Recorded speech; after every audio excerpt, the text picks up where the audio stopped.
O Darzalex é um medicamento que possui registro sanitário no Brasil. Olha, Darzalex é uma droga que está aprovada pela Anvisa já tem bastante tempo, mas, apesar disso, tem operadora de plano de saúde que faz a recusa do fornecimento do medicamento. Mas qual será a regra de cobertura desse medicamento por uma operadora de plano de saúde? O que será que as operadoras de planos de saúde olham para definir se esse medicamento terá ou não cobertura?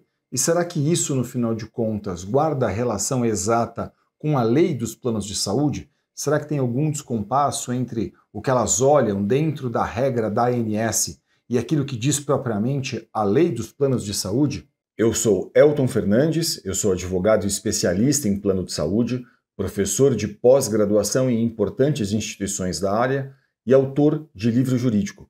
Hoje eu vou tentar desmistificar um pouco para vocês sobre as regras do setor dos planos de saúde.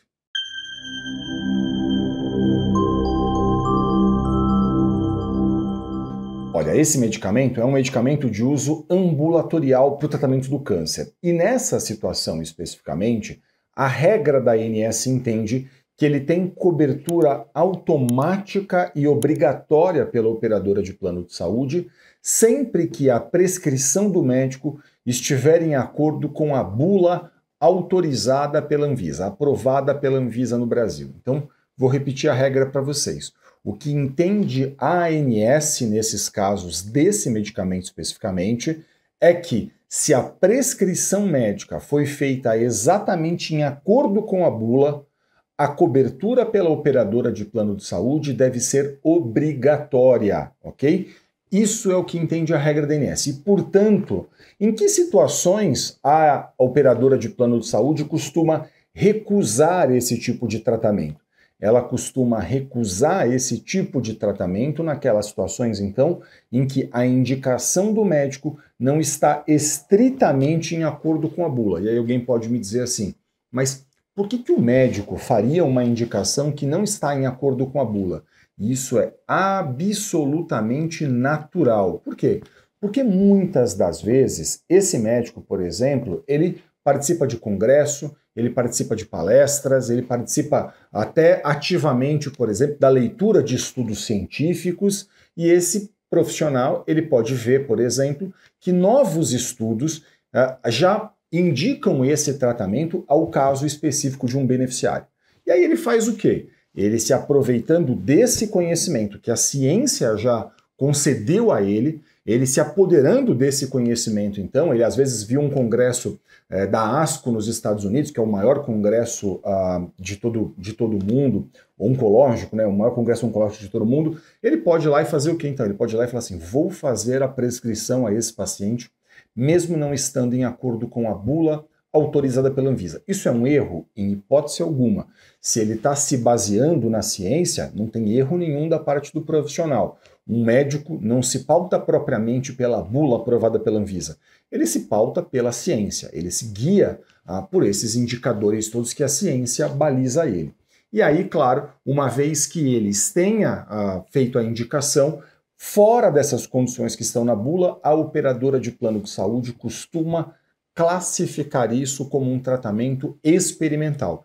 Essa é o maior tipo de recusa que a gente vê na prática. Ela diz, o caso não está em acordo com o rol da ANS, o caso não está em acordo com a DUT 64, o caso não está em acordo com as diretrizes de utilização, ela sempre vai utilizar, esse tratamento é experimental, é off-label, e basta que o médico, então, tenha indicado o tratamento em acordo com a ciência, ok? Que esse tratamento, então, estará em acordo com a lei. Por quê? Olha, não é errado que um médico faça a indicação de um tratamento em desacordo com a bula. Isso, por si só, não constitui qualquer tipo de erro por parte do profissional. Por quê? Porque vamos imaginar o seguinte, esse médico, muitas vezes, ele está ali acompanhando os melhores e mais importantes congressos sobre a oncologia. Ele está participando, então, de congressos dentro da ASCO, lá nos Estados Unidos, que é feito anualmente, ele está vendo as publicações científicas de estudos que vão saindo, e aí ele tem uma bula que está aqui aprovada, mas que está defasada, por exemplo,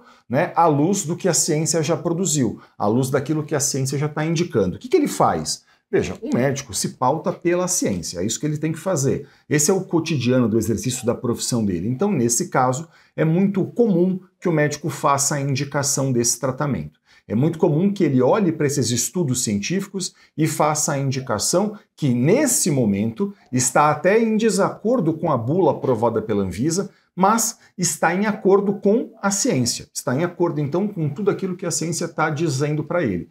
Só que aí tem um descompasso. Tem um descompasso entre a bula aprovada pela Anvisa e a regra da ANS, e tem um descompasso, então, entre a ciência. E nessa situação, claro, o médico pode ir lá e fazer um relatório, ele pode justificar tecnicamente a opção dele, ele pode ir lá e fazer, explicar para a operadora de plano de saúde, então, por que esse tratamento, mesmo estando, por exemplo, em desacordo com a bula, ele é um tratamento tão relevante ao paciente.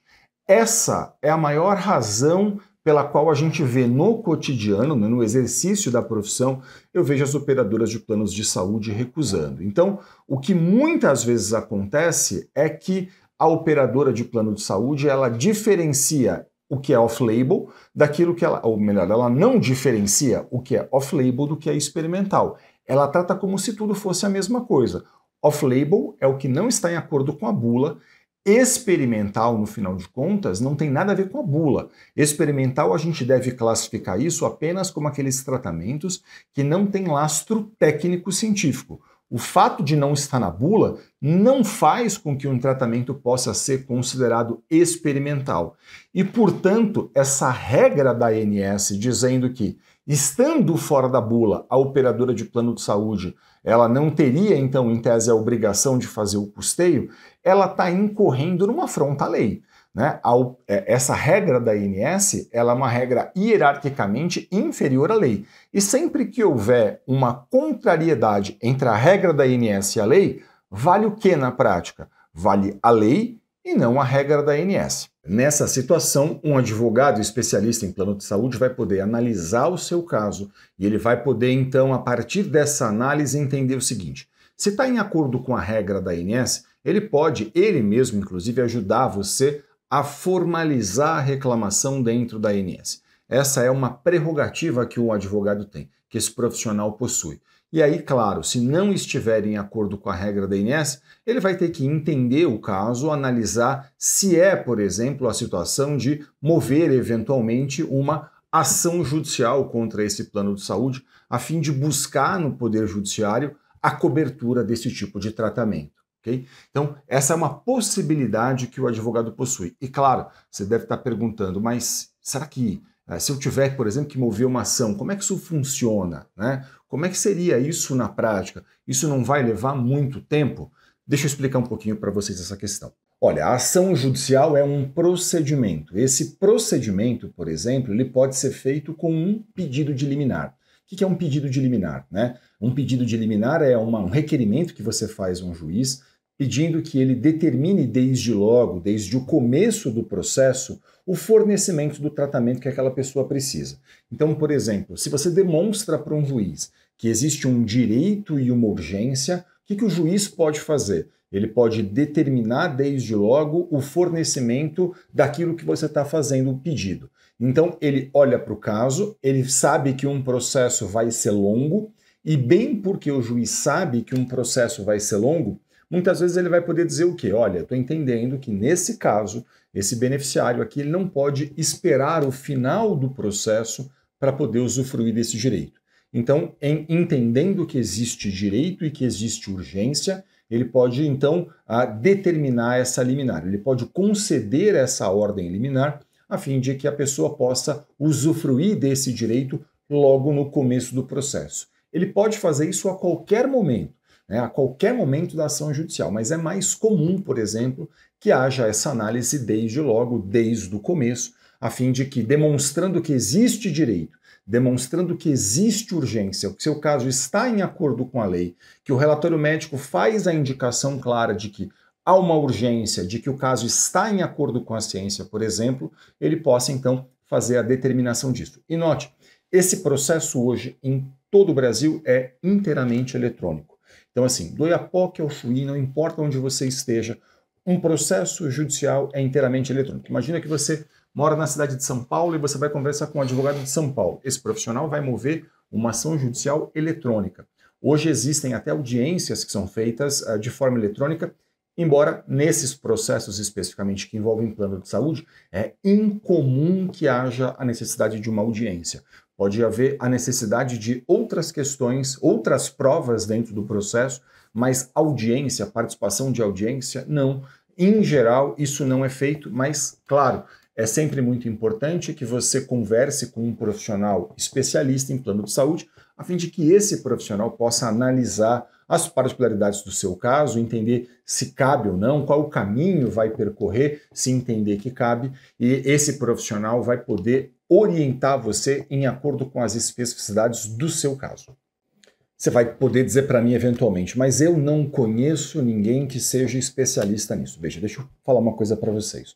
Hoje, essa consulta com o seu advogado pode ser feita até de forma online. E eu tenho muito orgulho de dizer para vocês que em todo o Brasil, nas pós-graduações em que eu leciono, a gente forma profissionais cada vez mais capacitados, especialistas nisso, capazes de olhar profissionalmente para uma questão como essa, capazes de fazer uma análise cuidadosa de um caso, a fim de poder entender quais são as possibilidades que a gente tem, quais são os caminhos que vão ser percorridos. Então, se você não conhece um profissional aí da sua cidade, por exemplo, você pode buscar isso pela internet, fazer isso online com um profissional, não tem problema nenhum, até porque, como eu mencionei para vocês, um processo que eventualmente tenha que ser movido um processo, essa ação será eletrônica, tudo correrá eletronicamente. Então, não importa se você está numa cidade e seu advogado está na outra cidade, se você está num estado e seu advogado está muito distante de você, porque tudo isso pode ser feito hoje de forma online, e eu tenho muito orgulho de poder dizer que em todo o Brasil a gente forma nas pós-graduações em que eu leciono profissionais muitíssimo capacitados para lidar com esse tipo de questão. Então, eu sugiro muito que você converse sempre com profissionais especialistas nesse tema. Eu espero que esse vídeo tenha sido útil a você. Muito obrigado pela sua audiência. Se ficou qualquer dúvida, deixe um comentário aqui no canal. Para a gente é sempre um grande prazer poder ajudar, interagir, tirar dúvidas e, claro, não deixe de acompanhar a gente nas redes sociais. Muito sucesso para você e saúde. Até o próximo vídeo.